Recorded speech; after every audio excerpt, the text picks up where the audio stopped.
বাবরি মসজিদ ধ্বংসে শুরু জঙ্গি হিন্দুত্ববাদের উত্থান। ১৯৯২ সালের ৬ ডিসেম্বর বাবরি মসজিদ ধ্বংস ভারতের রাজনৈতিক ও ধর্মীয় ইতিহাসে একটি চরম বিপর্যয়কর ঘটনা। এটি ছিল সভ্যতার ইতিহাসে এক কলঙ্কজনক অধ্যায় যা সারা দেশে ব্যাপক সাম্প্রদায়িক সহিংসতা সৃষ্টি করে। এই ঘটনাটিকে অনেকে জঙ্গি হিন্দু গোষ্ঠীর উত্থানের অনুঘটক এবং ভারতের আর্থসামাজিক রাজনৈতিক ল্যান্ডস্কেপের একটি উল্লেখযোগ্য পরিবর্তন হিসাবে দেখেন। এই প্রতিবেদনটিতে ধ্বংসের দিকে পরিচালিত পরিস্থিতি, ভারতীয় সমাজে এটির প্রভাব এবং জঙ্গি হিন্দুত্ববাদী মতাদর্শের উত্থানে কিভাবে এটি একটি গুরুত্বপূর্ণ ভূমিকা পালন করেছে তা তুলে ধরা হয়েছে। বাবরি মসজিদ এবং বিতর্কিত স্থান। উত্তরপ্রদেশের অযোধ্যায় ১৫২৮ সালে নির্মিত বাবরি মসজিদটি ধর্মীয় বিরোধের একটি স্থান হয়ে ওঠে যখন হিন্দু দলগুলি দাবি করে যে এটি ভগবান রামের জন্মস্থান চিহ্নিত একটি প্রাচীন হিন্দু মন্দিরের জায়গায় নির্মিত হয়েছিল। হিন্দু জাতীয়তাবাদী সংগঠনগুলির দ্বারা বিক্ষিপ্ত প্রতিবাদ এবং মসজিদটি ভেঙে ফেলার আহ্বান সহ সাইটটি নিয়ে বিতর্ক কয়েক দশক আগের। এই দাবিগুলি ১৯৮০-এর দশকের পরে তীব্র হয় যখন ভারতীয় জনতা পার্টি বিজেপি, যার নেতৃত্বে এল.কে. আদভানি রাম জন্মভূমি এর কারণকে চ্যাম্পিয়ন করতে শুরু করে। বাবরি মসজিদের জায়গায় রাম মন্দির নির্মাণকে বিশ্ব হিন্দু পরিষদ ভিএইচপি এবং রাষ্ট্রীয় স্বয়ংসেবক সংঘ আরএসএস সহ অনেক হিন্দু গোষ্ঠী মূল লক্ষ্য হিসাবে প্রচার করা হয়, উভয়ই চরম হিন্দুত্বের ধ্বজাধারী। এই সংগঠনগুলি তখন ধর্মীয় উদ্দেশ্যে জায়গাটি পুনরুদ্ধার করার ধারণাকে ঘিরে হিন্দুদের একত্রিত করার চেষ্টা শুরু করে। ধ্বংস পর্যন্ত চলে অপতৎপরতা। ১৯৮০-এর দশকের শেষের দিকে এবং ১৯৯০-এর দশকের গোড়ার দিকে বাবরি মসজিদের জায়গায় রাম মন্দির নির্মাণের জন্য কট্টর হিন্দুবাদী কর্মকাণ্ড জোরদার হয়। আদভানির মতো নেতাদের নেতৃত্বে বিজেপি একটি দেশব্যাপী প্রচার শুরু করে, যেটি রথযাত্রা নামে পরিচিত কর্মের জন্য সমর্থন জোগাড় করতে মাঠে নামে। প্রচারটি বিপুল সংখ্যক হিন্দুকে একত্রিত করতে এবং সমস্যাটিকে একটি শক্তিশালী রাজনৈতিক হাতিয়ারে পরিণত করতে সফল হয়। বিজেপি এবং সহযোগী গোষ্ঠীগুলির ব্যবহৃত বয়ানগুলি প্রায়শই মসজিদ ধ্বংসকে হিন্দু গর্বের প্রতীকী বিজয় এবং হিন্দু ঐতিহ্য পুনরুদ্ধারের একটি কাজ হিসাবে উল্লেখ করে। ১৯৯২ সালে অযোধ্যায় উত্তেজনা একটি ফুটন্ত বিন্দুতে পৌঁছে যায়। ৬ ডিসেম্বর উগ্র হিন্দু জঙ্গিদের একটি বিশাল দল, যাদের অনেকেই বিশ্ব হিন্দু পরিষদ ভিএইচপি, রাষ্ট্রীয় স্বয়ংসেবক সংঘ আরএসএস এবং বজরং দলের সাথে যুক্ত, বাবরি মসজিদের কাছে জড়ো হয়। ভারত সরকারের মসজিদটিকে রক্ষা করার প্রতিশ্রুতি সত্ত্বেও ধর্মীয় উন্মাদনা এবং রাজনৈতিক উস্কানিতে উদ্বুদ্ধ হিন্দু জঙ্গিরা কয়েক ঘণ্টার মধ্যে কাঠামোটি ধ্বংস করে দেয়। বেশ কিছু রাজনৈতিক নেতার যোগসাজশে এবং হাজার হাজার মুসলিম বিদ্বেষী জঙ্গি হিন্দুদের অংশগ্রহণে এটি ধ্বংস করা হয়, যাদের মধ্যে অনেকেই বিশ্বাস করে যে তারা একটি ঐশ্বরিক কারণে অবদান রাখছে।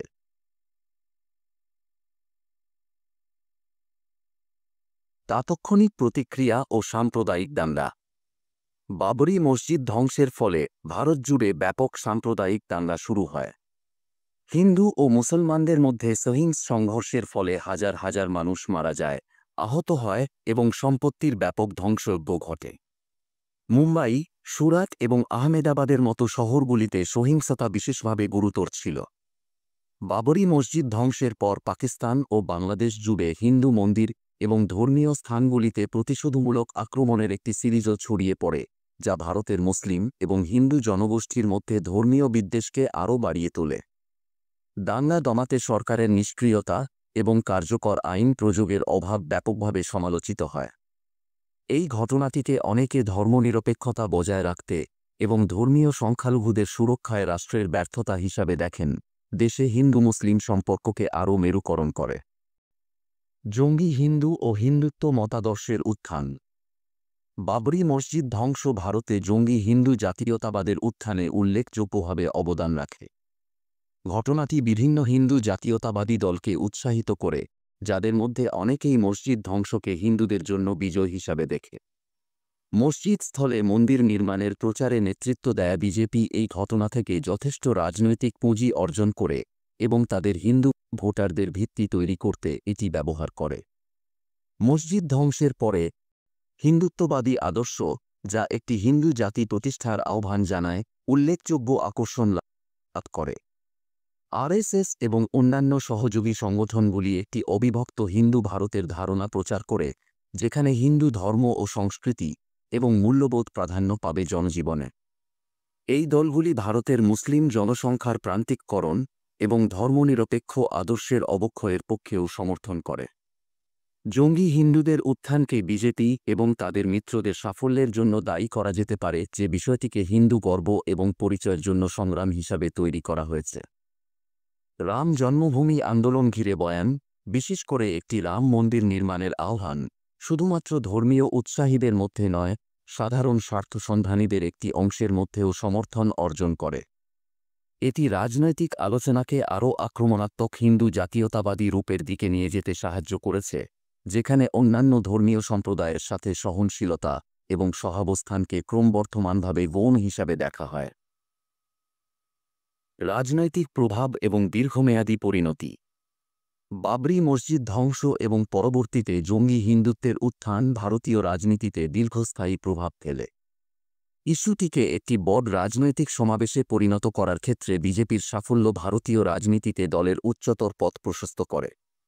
দলটি তখন পর্যন্ত ভারতীয় রাজনীতিতে একটি ছোটখাটো খেলোয়াড় ছিল, কিন্তু এরপর হিন্দু সম্প্রদায়ের সমর্থনে একটি ঢেউ দেখে এবং একটি প্রধান রাজনৈতিক শক্তি হিসাবে আবির্ভূত হয়। 1990-এর দশকের মাঝামাঝি সময়ে বিজেপি নিজেকে হিন্দু জাতীয়তাবাদের চ্যাম্পিয়ন হিসাবে জানান দিতে শুরু করে। এরপর সফলভাবে বেশ কয়েকটি রাজ্যে নির্বাচন করে এবং অবশেষে 1998 সালে অটল বিহারী বাজপেয়ীর নেতৃত্বে জাতীয় স্তরে ক্ষমতায় আসে। বিজেপির উত্থান ভারতের রাজনৈতিক পটভূমিতে একটি বাজে পরিবর্তনকে চিহ্নিত করেছে, যেখানে স্বাধীনতাোত্তর সময়ের ধর্মনিরপেক্ষ আদর্শকে হিন্দুত্বের দৃঢ় মতাদর্শ দ্বারা ক্রমবর্ধমানভাবে চ্যালেঞ্জ করা হয়। জঙ্গি হিন্দু জাতীয়তাবাদের উত্থান তার মুসলিম প্রতিবেশী, বিশেষ করে পাকিস্তানের সাথে ভারতের সম্পর্কের উপর প্রভাব ফেলে। বাবরি মসজিদ ধ্বংস এবং রাম মন্দির ইস্যুকে ঘিরে রাজনৈতিক বয়ান ভারত ও পাকিস্তানের মধ্যে ধর্মীয় উত্তেজনাকে আরও বাড়িয়ে তোলে। উভয় দেশ একে অপরের বিরুদ্ধে ধর্মীয় অসহিষ্ণুতা এবং রাজনৈতিক ফায়দা লুটতে ধর্মীয় অনুভূতির অপব্যবহারের জন্য অভিযুক্ত করে। 1992 সালে বাবরি মসজিদ ধ্বংস শুধুমাত্র একটি বিচ্ছিন্ন ঘটনা ছিল না, এটি ভারতের রাজনৈতিক ও সামাজিক দৃশ্যপটে গভীর পরিবর্তনের সূচনা করে। ঘটনাটি জঙ্গি হিন্দু গোষ্ঠীর উত্থান এবং হিন্দুত্ব মতাদর্শের মূলধারার জন্য একটি অনুঘটক হিসাবে কাজ করে। যদিও মসজিদের ধ্বংসকে অনেকে হিন্দু অহংকার পুনরুদ্ধারের একটি কাজ হিসাবে প্রণয়ন করে, কিন্তু এটি ধর্মীয় বিভাজন আরও গভীর করে এবং ভারতের ধর্মনিরপেক্ষ কাঠামোর ক্ষয় ঘটায়। ধ্বংসের দীর্ঘমেয়াদী প্রভাব ভারতের রাজনৈতিক বয়ানের আকার ধারণ করে চলেছে। হিন্দু জাতীয়তাবাদ দেশের রাজনৈতিক ক্ষেত্রে একটি শক্তিশালী শক্তি হিসেবে রয়ে গেছে। বাবরি মসজিদ ঘটনাটি ধর্মীয় ও রাজনৈতিক ছেদগুলির অস্থির প্রকৃতির একটি অনুস্মারক হিসাবে কাজ করে এবং ভারত তার বৈচিত্র্যময় সাংস্কৃতিক ও ধর্মীয় পরিচয়ের ভারসাম্য রক্ষার জন্য স্থায়ী চ্যালেঞ্জগুলির মুখোমুখি হয়। প্রকৃতপক্ষে বাবরি মসজিদে কুঠারাঘাত ছিল ভারতবর্ষের সুদীর্ঘকালের ধর্মীয় সম্প্রীতির ঐতিহ্যের মূলে ও প্রাচীন ঋষিমুনিদের আদর্শে কুঠারাঘাত। যদিও চরমপন্থী হিন্দুত্ববাদীরা মসজিদ ধ্বংসকে আপাতত তাদের উত্থানের টার্নিং পয়েন্ট হিসেবে নিয়ে আহ্লাদে ভাসছে, কিন্তু এর সুদূরপ্রসারী কুপ্রভাব হয়তো চলতে থাকবে বছরের পর বছর, শতাব্দীর পর সহস্রাব্দ ধরে।